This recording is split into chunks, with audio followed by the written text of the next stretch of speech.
Messenger of Allah, he mentioned two types of people that will not be present in his time. The Messenger of Allah, he said, there are two types of people who will be punished in Jahannam and whom I have not seen. And then he says, men having whips like the tails of cows, and they will be beating people with them. And he said then the other type, and women. So the first was men, the other one was women, he says, will be dressed but appear to be undressed or naked, inviting to evil, and they themselves will be inclined to it. Their heads will appear like the humps of the Bactrian camels, inclined to one side. Then he said, they will not enter Jannah, and they will not smell the fragrance of Jannah, which is perceptible from such and such a distance, like you can smell it from far away.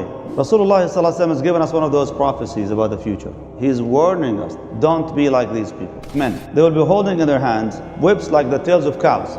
Riot police, for example. They're holding with their sticks in their hands, whips in their hands, some of them actually electrocuted as well too. And he says they beat the people with that stuff. Now when the ulama, they said these people, they're doing it unjustly. They're just being supportive of tyranny. Imam al-Nawawi, who lived 900 years ago, he said that these are those who work for the police. And he's basically speaking about a specific category of people that are unfortunately known to be more of a militia.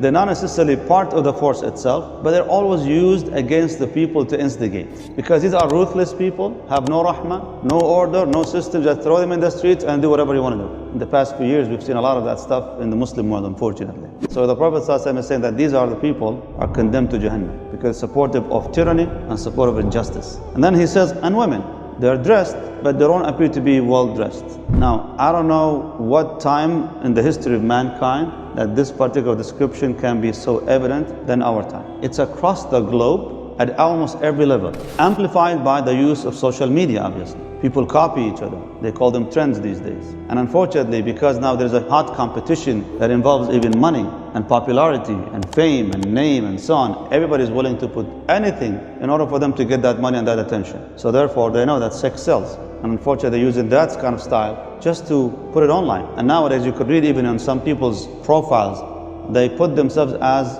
content creator, basically kind of producing videos and they keep posting stuff and so on. They're wearing clothes, but when you look at it, it's nothing.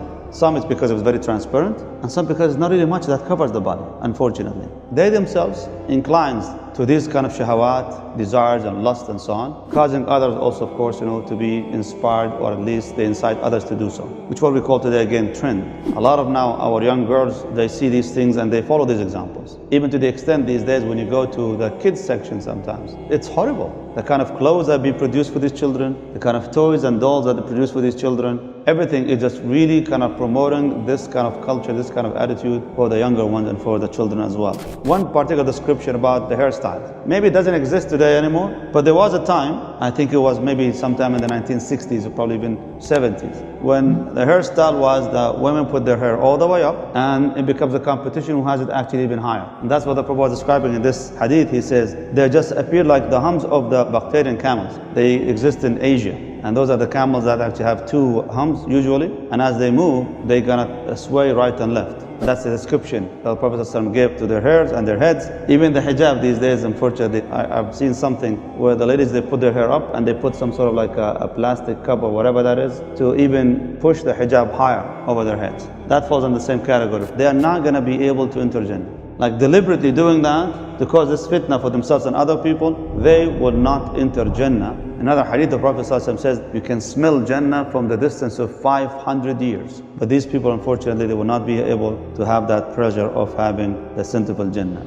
Imam al-Nawawi rahimahullah ta'ala, 900 years ago, he said, we have seen them in our time. 900 years ago. Whatever he saw back then, it's not even a fraction of what we see today, unfortunately. It's horrible. So may Allah subhanahu wa ta'ala protect us and protect our families from this, Ya Rabbil Alameen.